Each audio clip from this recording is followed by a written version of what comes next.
On se lance pour notre avant-dernière étape de notre Tour de France des théâtres. Incroyable, non?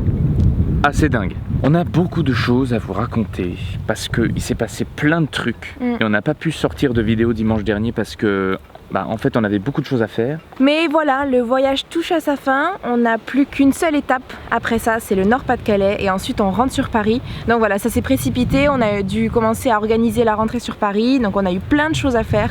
Donc c'est pour ça que ça va être un peu différent cette semaine. La vidéo surprise que vous verrez d'ici quelques jours, maximum une semaine à peu près, devrait annoncer le lancement officiel de la cagnotte normalement. Parce que pour tout vous dire, c'est une sorte de court-métrage qui vous donnera un aperçu de ce que pourrait donner peut-être le film. Qui sait? Qui sait? Voilà, on va partir là-dessus en tout cas. D'accord. Avant-dernière étape, avant la fin de notre Tour de France des théâtres, la Bretagne. C'est parti. C'est incroyable. Allez. Attends. Par là, non? C'est où l'eau? Ce matin, réveil à la fraîche, puisque nous avons dormi dans la Gustaco. En arrivant hier soir, on voit sur un panneau indiqué la petite ville de Fouras. Alors on se dit, oh tiens, Fouras, comme le père Fouras, mais allons là-bas. Et oui, sauf que évidemment, ce qu'on avait oublié, c'est que c'est bel et bien l'endroit où se trouve le Fort Boyard qui est juste derrière moi. Donc juste après s'être réveillé, l'air des embruns, la fraîcheur de la matinée, comme ça qui vient nous réveiller. Et c'était absolument charmant. Là on reprend la route parce qu'on est attendu dans le Morbihan, puisque dès demain on a notre premier rendez-vous. Pause extrêmement rafraîchissante et ressourçante. Notre dernier logement en date, c'est, attention, une yourte. Nous habitons en ce moment dans une yourte. C'est carrément cool, c'est C'est énorme. trop chouette, donc on vous fait visiter notre petite maison. Allez.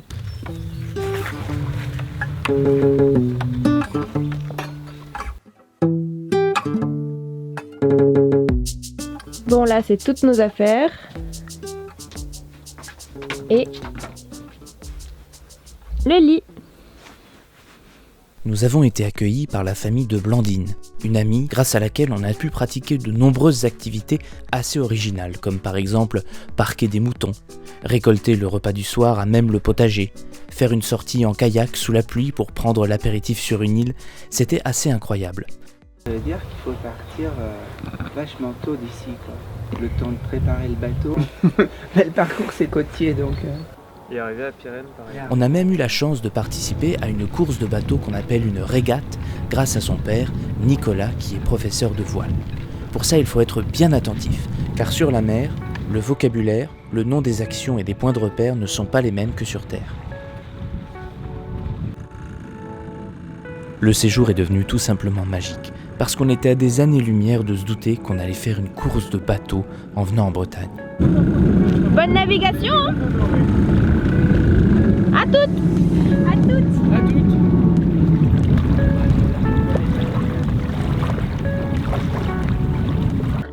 Pour vous en dire un peu plus, le bateau sur lequel on se trouve est un guépard. En direct, notre GoPro a capté quelques images des manœuvres à effectuer pendant la régate.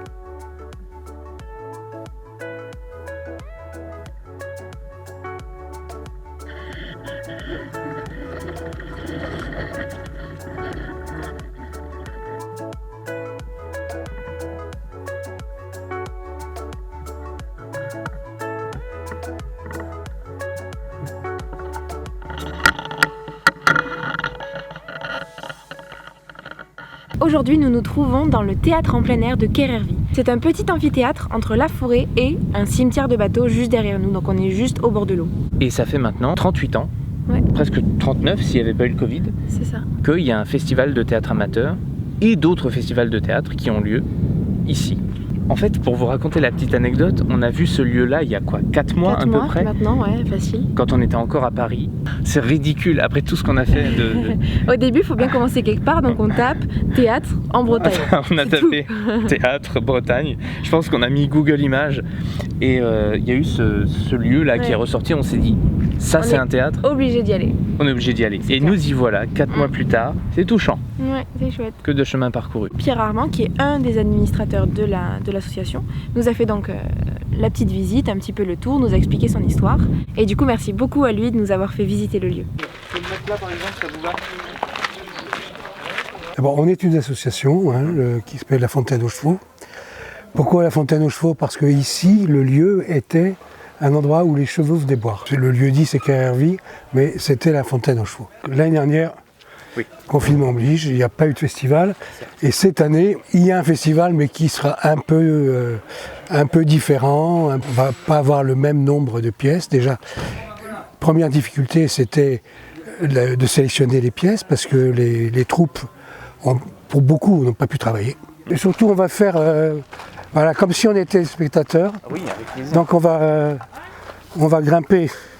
Voilà ce que découvrent les spectateurs. Ah ouais.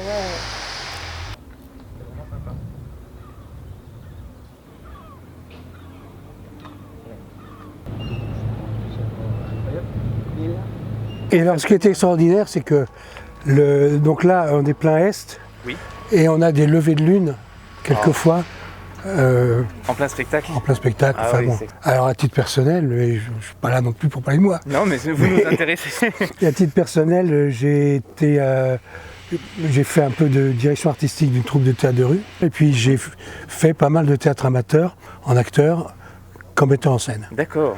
Et là, je continue, et puis la plupart d'entre nous sont acteurs ou metteurs en scène amateurs. Et aussi, le théâtre amateur, finalement, est une ouverture vers le théâtre professionnel. Comment c'est arrivé ça? Alors, le cimetière de Bateau, il a entre autres recueilli des bateaux de pêcheurs à la déclaration de la guerre. Et des pêcheurs qui ont été mobilisés, qui sont venus cacher entre guillemets leurs bateaux. Et certains ne les ont jamais récupérés. Et de toute façon, il y a eu une tradition bretonne de ce que les bateaux, quand ils étaient en fin de vie, ils étaient abandonnés dans un certain nombre de lieux qui sont devenus des cimetières de bateaux. Normalement, la jauge ici, elle est de 330. Et là, on va se retrouver avec 230.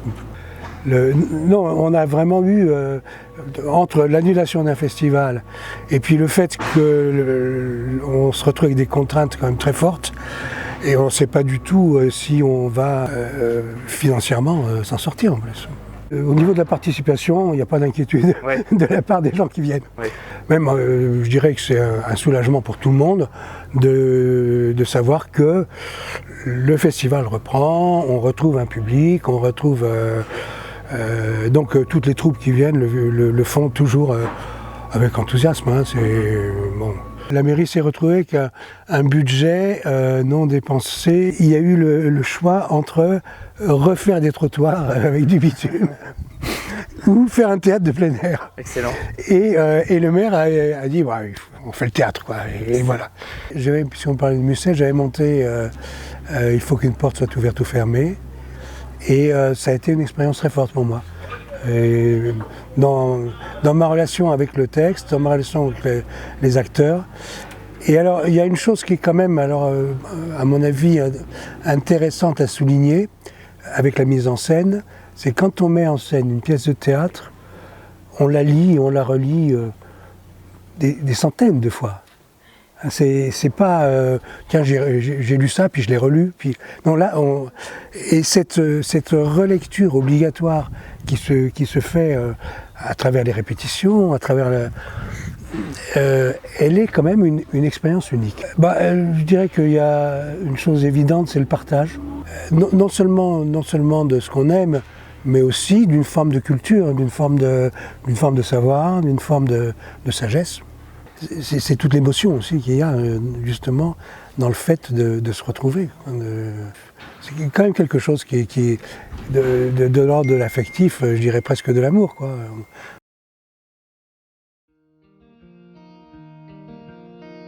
Après le théâtre Kerhervie, c'est avec le marionnettiste Serge Boulier que nous avons rendez-vous au Théâtre à la Coque.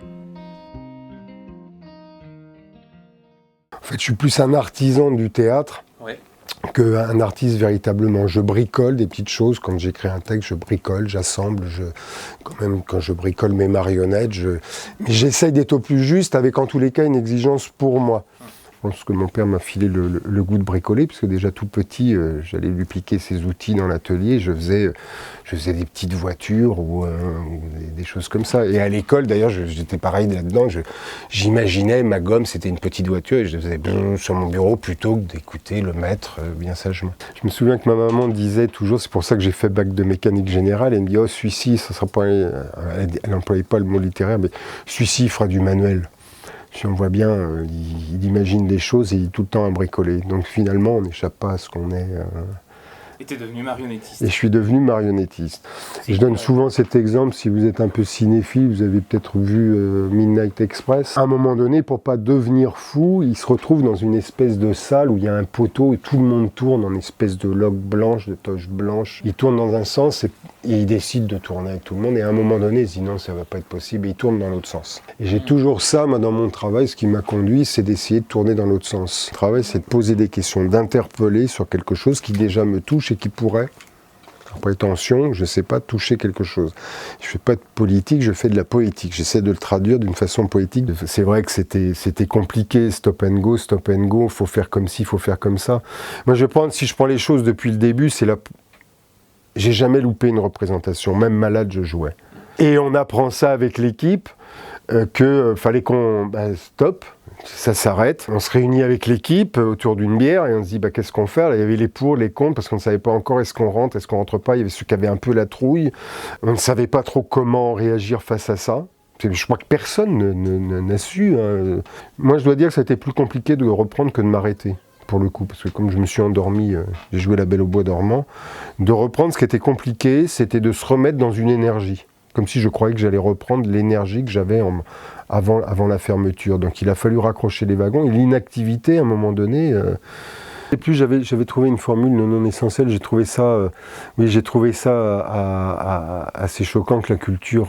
je ne veux pas polémiquer, parce qu'il faut bien trouver des termes dialectiques, mais ce côté non essentiel, je pense que la culture, c'est même pas essentiel, c'est vital. Donc encore une fois, on est dans une espèce de société où l'essentiel, c'est tout ce qui est de l'ordre de la production.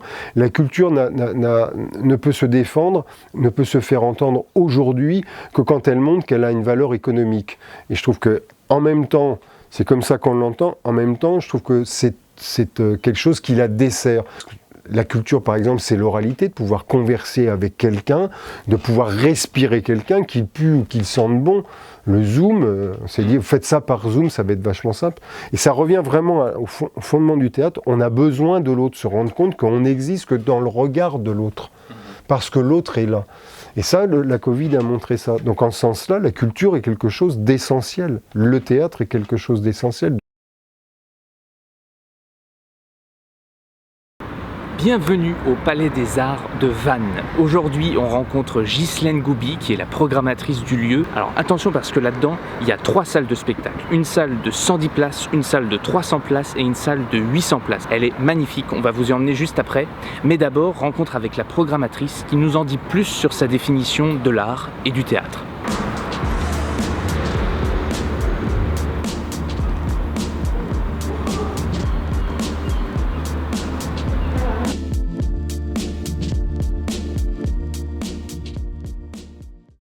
Les arts et les lettres, j'ai l'impression que c'est le métier que je fais. L'art, pour moi, fait que la vie est vivable. C'est-à-dire que sans art, sans représentation, je pense que la vie serait impossible. En tout cas, à moi, elle serait insupportable. Sans ces questions de représentation, sans cette réflexion, sans ces écrits, sans ces livres, sans ces pièces, sans ces sculptures, sans ces films, je pense que je l'aimerais beaucoup moins que je ne l'aime aujourd'hui avec l'art, et peut-être grâce à l'art sur bien des aspects. Et donc on s'est retrouvés à fermer le théâtre du jour au lendemain, à rentrer chez nous, dans un premier temps, à ne plus en sortir, sauf pour faire nos courses. Enfin, quand on pense à tout ça, quand on énumère, quand on utilise les mots et qu'on met les mots sur ce qu'on a vécu, alors là, je crois que, comme pour l'art dramatique, dans le fond, comme pour le théâtre, le fait que les choses soient nommées, soient dites, nous font réaliser à quel point on est en train de traverser quelque chose qui est de l'ordre du cyclone et que ce qu'on vit depuis 1 an et demi, c'est traumatisant, c'est dur, c'est catastrophique. On respire un peu plus là, depuis 15 jours, 3 semaines. On ne sait pas pour combien de temps. Ça a profondément changé le sens de nos vies, je crois. Notre façon de se déplacer, de ne pas se déplacer, de se voir, de ne pas se voir, de se rencontrer, de se toucher, de s'étreindre, de s'aimer. C'est une chose dingue. C'est une chose dingue. En fait, c'est une folie. Donc vous êtes combien de techniciens pour un lieu pareil en fait? Alors ici, Justine, je ne sais pas si vous avez expliqué, il y a 2 entités qui se partagent le bâtiment. Oui, pour la partie congrès et la partie... Voilà, plus, nous on est plutôt événementiel et congrès, moi je fais partie de la municipalité. Donc on est 2 techniciens, un gestionnaire du bâtiment.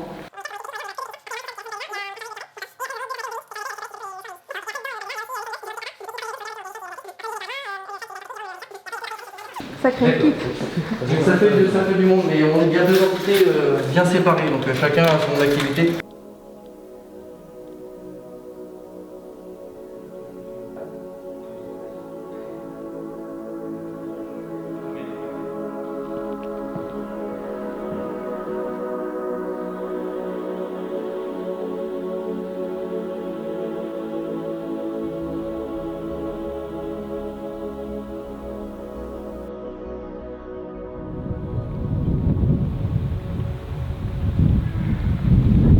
Coupé. Au revoir la Bretagne. Coupé. Salut la Bretagne. Merci Salut pour tout. la Bretagne. C'était chouette. C'était trop bon.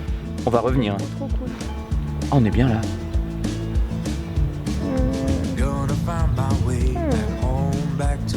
Mon cheval pour une demi-heure de plus avec vous, mais... non, mon royaume, pardon, pour une demi-heure de plus. Mon royaume. Mais j'ai reconnu tout de suite le texte. Oui, on s'est compris. En tout cas, voilà, vous m'avez compris. Merci infiniment.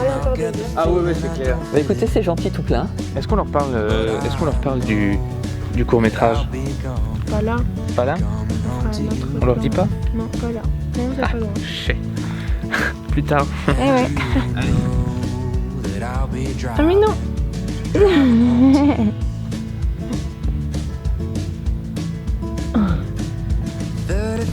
Grosse patate. Vous êtes un déconneur. On leur dit ou pas qu'on est à Fouras? Si je ne reviens pas, fais rideau quand même. Tata. On dirait un mignon. Made in Morbihan, y'a quoi? Et là t'as les locaux qui sont désespérés du touriste. Ah,